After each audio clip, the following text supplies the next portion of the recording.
Hey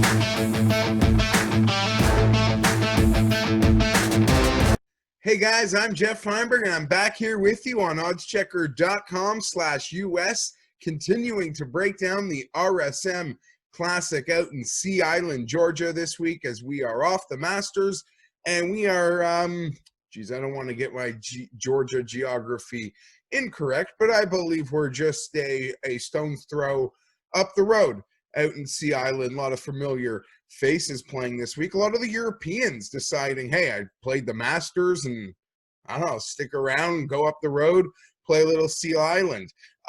Field stronger than I thought it would be, and check the odds checker feed because I dropped an outright picks video yesterday. I gave 3 outright selections from 18 to 80 to 1, ranging in that range. oddschecker.com/US. Like, sub, comment, all that good stuff here. Tell me who you like, what props you might like this week at the RSM Classic, because full disclosure, I'm sort of taking liberties into my own hands with my odds checker content schedule. I'm supposed to give you props. In this video, I was supposed to give you outrights yesterday.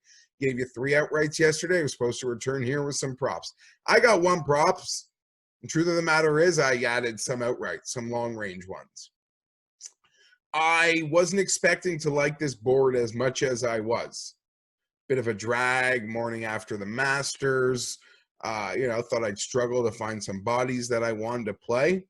Truth of the matter is I think there's a handful of fair numbers and live bodies in this event. So I wanted to throw some darts, and I could have thrown a hell of a lot more, but got to be disciplined here to make the wins actually count. We'll start it off with the prop I'm going to play. Should come as no surprise. It was the only guy that cashed a bet for us last week, Corey Connors, top Canadian. Really tempted to have played him to win this thing this week at 40-1. Is that Connors number available on the odds checker board, outright page, RSM Classic? But for me, I'm going over using the odds checker grid for the top 10, scoring that plus 430, which seems like an incredibly strong number against its counterparts, available over at FanDuel. Corey Connors, top 10. He finished 10th at the Masters last week. I believe in Corey Connors. I'm a big fan in Corey Connors. I believe we're going to get another win soon, and it's really tempted to go there this week, but I'll tell you in a minute who I pivoted off him for in that range in just a moment. Corey Connors, top 10, plus 430 in this one. I am a Corey Connors truther, although I'm not picking him to win. His off the tee game incredibly strong, his ball striking incredibly strong. Will his putting show up this week? As many guys will have plenty of opportunities to make plenty of birdies. So I'm taking the easy way out. Corey Connors, top 10, plus 430. Now, outrights. We're going to add a few, guys. That's just the reality of the situation here today, because I really like this board. Made 3 yesterday. I'm going to piggyback that with 3 today. 1 medium range, 2 long range. Okay? Kevin Kisner, 40-1, a consensus number using that odds checker grid. As I just mentioned, this could have been Corey Connors, who was 10th at the Masters last week. I'm going to Kevin Kisner instead, who missed the cut, had a really ugly Masters, fact of the matter.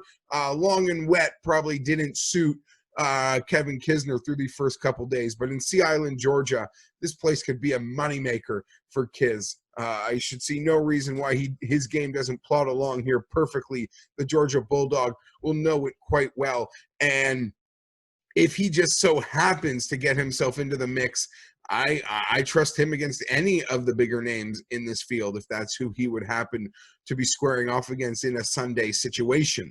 Again, an ugly Masters, but leading into that, 14th at the Zozo, and he gained over 5 strokes with his approach that week. That's the Kisner moneymaker. That's what I'm looking for, and of course that suits Kevin. Give me Kevin Kisner plus 40 plus 4,000, 40-1. Use that odds checker grid. A little bit farther down, my guy showed up a little bit at the Masters. Denny Willett, friends. Denny Willett. I'm going to play Denny Willett this week at 100-1 using the odds checker grid. There are a handful of hundreds out there as low as 80, but there are a consortium of hundreds I'm seeing one using that odds checker grid, so make sure we can get into that.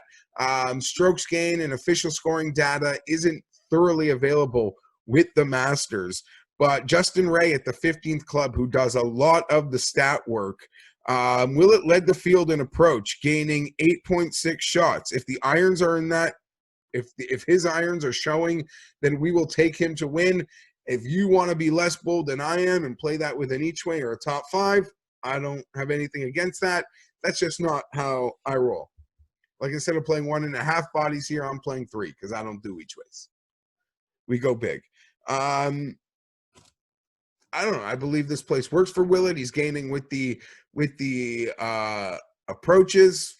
I could see this all turning around. He's had quite a handsome couple years, and it'd be nice to get something back done in North America. Denny Willett, off that fantastic iron play at the Masters that didn't really get noticed in weekend scoring, would certainly translate at Sea Island, I believe, is worth a shot here at 100-1.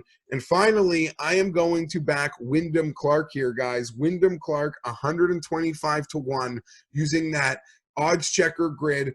Bet MGM is where we can get that Windham 125-1.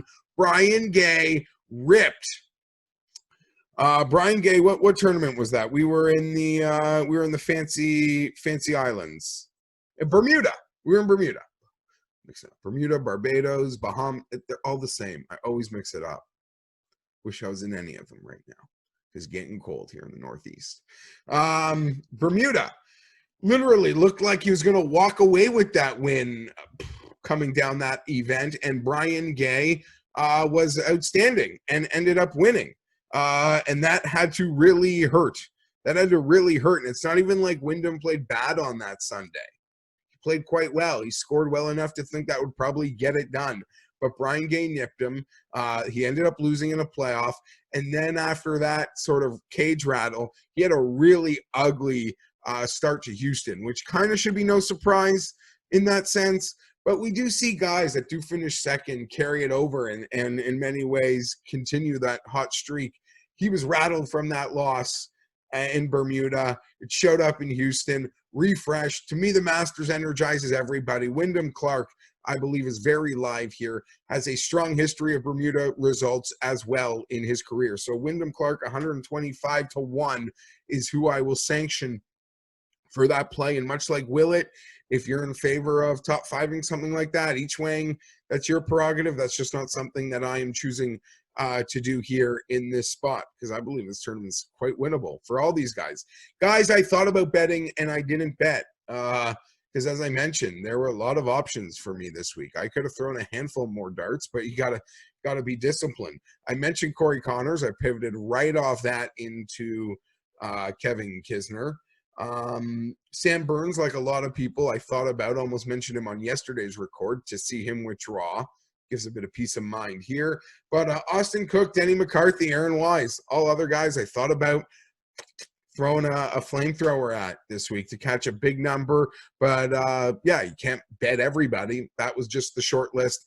Anyhow, check out my original outrights video. There are 3 plays there ranging from 18-1 to 80-1. And here I brought you a 40 and a couple hundred and beyond. And with that Corey Connors prop. I am Geoff Fienberg. I will be back with you again, although next week's Thanksgiving in the States, there is no PGA Tour, so you'll just catch my NFL content, and we will wind down before Christmas, I want to say, in Mayakoba in a couple of weeks. So it all sort of calms down in the golf world before we get real ramped up once again. Like, sub, comment. I'm Geoff Fienberg. Let's catch something this week, friends, because November opportunities are going to be gone. I like to take care of I like to take care of you guys. So let's cash November. I'm Geoff Fienberg, and I will see you next week.